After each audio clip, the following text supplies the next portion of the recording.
এয়া দৃষ্টি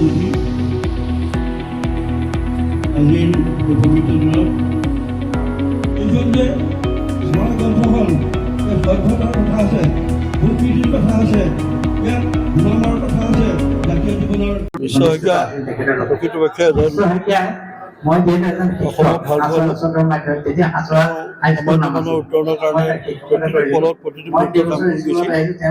তেওঁ সাংস্কৃতিক পথাৰখনত অসমৰ সাংস্কৃতিক পথাৰখনত কেনেকৈ উত্তৰণ কৰিব পৰা যায় এই চিন্তাৰে সাংস্কৃতিক দল গঠন কৰিছিল, নাট্য দল গঠন কৰিছিল শ্ৰীমন্ত শংকৰদেৱ বঁটা। তাৰ যোগেদি উজনি অসমৰ পৰা আৰম্ভ কৰি নামনি অসমলৈকে তেওঁ সমস্ত দৰ্শকৰ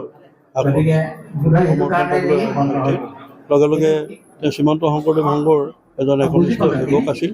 গুৰু শ্ৰীমন্ত শংকৰদেৱৰ কাৰণেও তেওঁ বহুখিনি কাম কৰিছিল। আমি মাত্ৰ কথা কৈছিলোঁ যে নামঘৰটোৰ কাৰণে কিবা এটা দিয়া, তেওঁ একেষাৰে অস্বীকাৰ নকৰাকৈ ক'লে মই বাচ্ছাটো দিছোঁ। পৰাপত নামঘৰত লাগি থকা যিটো তেওঁ গতিকে তেওঁ আচলতে এজন দাতাও আছিল। প্ৰকৃতাৰ্থত বিশ্বশিক্ষাদেৱক অকল এজন ভাগ্যৱান নাট্যজগতৰ প্ৰযোজক বুলি পৰিচয় দিব নোৱাৰি। তেখেত অবিভক্ত শিৱসাগৰ জিলাৰ এজন বিশিষ্ট জাতীয়তাবাদী নেতা। অসমীয়া জাতীয় জীৱনৰ আটাইতকৈ সংকটপূৰ্ণ সময়ত তেখেতে শিৱসাগৰ জিলাৰ জনসাধাৰণক সেৱা আগবঢ়াইছিল।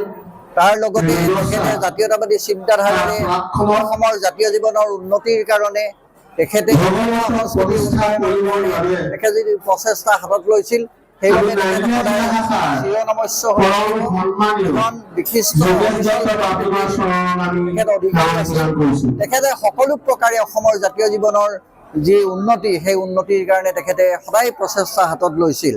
তেখেতে শ্ৰীমন্ত শংকৰদেৱ থিয়েটাৰ প্ৰযোজনা কৰাৰো এটা কাৰণ আছিল। তেখেতে সেই সময়ত ভ্ৰাম্যমাণ নাট্য জগতত নামনি অসমৰ পৰা নাট্য আন্দোলন এটা ভৰপক উঠিছিল। তেখেতে সদায় ভাবিছিল যে উজনি অসমৰ পৰাও নাট্য জগতৰ কিছু সেৱা আগবঢ়াব পাৰি নেকি, আৰু সেইকাৰণেই তেখেতে শ্ৰীমন্ত শংকৰদেৱ থিয়েটাৰ প্ৰতিষ্ঠা কৰি দিখৌ পাৰৰ পুঁজিবাদী হাঁহচৰাত তেখেতে আখৰা গৃহ নিৰ্মাণ কৰিছিল।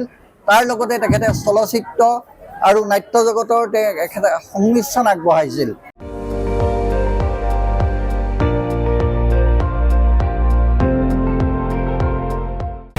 আপুনি চাই আছে ND24, সৰ্বশ্ৰেষ্ঠ নহয় সৰ্বোত্তমৰ দৌৰ।